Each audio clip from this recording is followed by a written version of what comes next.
Have you ever noticed that the more you understand about the world, the more alone you feel? There's a reason for that, and it's probably not what you think. In fact, your intelligence, the very thing society claims to value, is actually driving you into isolation. The more you see, the less you belong. But how? Today we're peeling back the comfortable lie that knowledge brings connection. Because for many of us, it's brought exactly the opposite. Look around you. We live in a civilization that claims to celebrate intelligence. Get educated, they say. Expand your mind, but they never warn you about what happens next. They never mention the invisible wall that rises between you and everyone else with each new insight you gain. They don't tell you how alienating it is to see what others don't or won't. Intelligence isn't just about solving equations or memorizing facts. True intelligence is about pattern recognition, seeing connections, understanding systems. And herein lies the curse.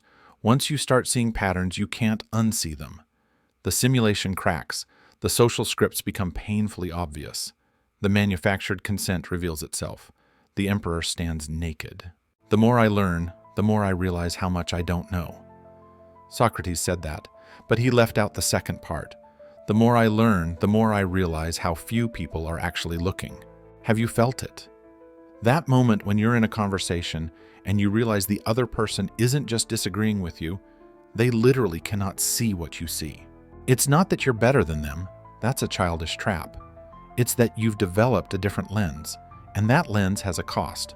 In 2018, a study at the University of Melbourne found that highly intelligent people experienced more anxiety than the general population.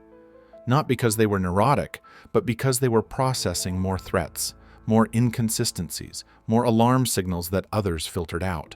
The smarter system notices more problems. That's both its power and its burden. Think about it. What happens when you're the only one who notices a building is on fire? At first, you're confused. Why is no one reacting? Then you try to warn others. Some ignore you. Some accuse you of causing panic. Some simply can't comprehend what you're pointing at. This isn't superiority. It's cognitive divergence, and it's lonely as hell. The Greek myth of Cassandra captures this perfectly. Apollo blessed her with the gift of prophecy, but cursed her so that no one would believe her predictions. She foresaw the fall of Troy, but could not prevent it. She knew, but was powerless because she stood alone. How many modern Cassandras walk among us? People who see impending collapses, ecological, economic, social, but whose warnings fall on deaf ears. Imagine seeing a pattern that suggests danger, trying to communicate it, and being met with blank stares or outright hostility. Do this enough times and you start keeping insights to yourself. The isolation begins. The individual has always had to struggle to keep from being overwhelmed by the tribe. Friedrich Nietzsche knew this struggle intimately. The price of seeing differently is tribal rejection. But it goes deeper than social rejection. Intelligence creates isolation through three distinct mechanisms. First, statistical rarity. Basic math tells us that the further you move from the cognitive mean, the fewer peers you'll have. If your mind works at 2 standard deviations from average, only about 2% of the population processes information the way you do. It's not elitism to acknowledge this reality. It's just distribution curves. The more unusual your mind, the smaller your potential community becomes. Second, perspective asymmetry. It's easier to understand thinking simpler than your own than thinking more complex than your own. Those with more complex thought patterns can model simpler ones, but not vice versa. This creates a one-way mirror of understanding. You can see them, but they cannot fully see you, not because they're lesser, but because modeling a more complex system requires at least equal complexity. Have you tried explaining a subtle concept to someone who kept reducing it to something simpler, but fundamentally different? That's perspective asymmetry in action. Third, the burden of integration. The intelligent mind doesn't just collect information, it connects it. Each new piece of knowledge must be reconciled with the existing framework. When that framework becomes sufficiently complex, few others share it. Your contextual background for interpreting new information becomes increasingly unique. Your references, analogies, and mental shortcuts make less sense to others. your bandwidth becomes incompatible with standard channels of communication. If you're the smartest person in the room, you're in the wrong room. It's meant as motivation, but for some, there is no right room. There is no gathering of minds that can fully match the unique architecture of your understanding. But wait, what about the internet? Shouldn't technology solve this problem? Can't we find our cognitive tribes online? Partially. The internet connects us with similar minds, but it also accelerates the divergence of our mental models. The personalization algorithms create reality bubbles. The intelligent mind, seeing this pattern, grows even more isolated in its meta-awareness. The internet promised connection, but delivered fragmentation. Another pattern that, once seen, sets you apart from those who don't see it. Consider this. Children with high IQs often report feeling different from an early age. Not superior, different. They sense they're processing the world in a way others aren't, long before they have any concept of intelligence. This feeling doesn't improve with age. It deepens as cognitive paths diverge further. The philosopher Arthur Schopenhauer noted, "Intellect is invisible to the person who has none." The converse is also true. Those with intellect become increasingly invisible in their authentic form to those who process differently. You start speaking a language that sounds like the common tongue, but contains layers of meaning others don't detect. Your humor becomes more referential, your observations more interconnected, your concerns more systemic. Gradually, you learn to translate, to simplify, to focus on the parts of yourself that remain legible to others.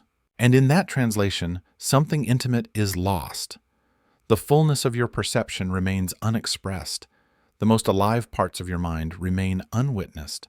This is why intelligent people often feel most seen through their work rather than direct interaction. Their articles, their art, their innovations become their true voice, a voice that requires no real-time translation or simplification. But creation isn't conversation. It doesn't fulfill the human need for immediate understanding and exchange. The work speaks, but doesn't listen. The isolation persists. To be great is to be misunderstood, wrote Emerson. Small comfort when you're starving for genuine connection. Let's be clear about something. Intelligence isn't virtue. It's a cognitive trait, not a moral achievement. The suffering it can cause doesn't make you special or better, just different, and difference, by definition, separates. Some try to solve this by dumbing themselves down, playing small, hiding their insights, but self-betrayal creates a different kind of loneliness. The isolation of the authentic self from the presented self. Others embrace arrogance as a defense mechanism. No one understands me because they're all idiots. This is the most poisonous response of all. It doesn't ease the isolation, it calcifies it. So what's the answer? If intelligence naturally creates distance, are the perceptive doomed to perpetual alienation? Not necessarily, but the solution isn't what most expect. It's not about finding equally intelligent people. Intelligence has too many dimensions, too many specializations for simple matching. It's about finding people who recognize and value your specific form of perception, even if they don't share it. People who say, "I don't see what you see, but I believe that you see it." It's about understanding that connection doesn't require cognitive similarity. It requires mutual recognition of value. And most importantly, it's about recognizing that while intelligence can isolate in one dimension, it can connect in another. The same pattern recognition that separates you from common understanding can unite you with the great conversation of human thought across time and space. Your contemporaries may not understand you, but Dostoevsky might, or Hannah Arendt, or Alan Watts. Through their works, the isolated find their transpersonal community. Intelligence isolates you from the immediate, but connects you to the eternal. Still, the pain is real. The longing for immediate understanding is human, not intellectual. We all want to be seen, to be known in our complexity. Perhaps the most profound response to this isolation isn't escape, but acceptance. Not resignation, but clear-eyed recognition of its reality. Your perception has value precisely because it is different. The patterns you see matter because others don't see them. Your cognitive isolation isn't just a wound. It's information about where your unique contribution lies. So, yes, knowing hurts. Intelligence can be a burden that separates you from comfortable belonging, but it also connects you to something larger than social acceptance, truth itself. And in a world drowning in comfortable delusions, perhaps that connection, though it comes with pain, is worth the price of admission. Are you willing to pay it?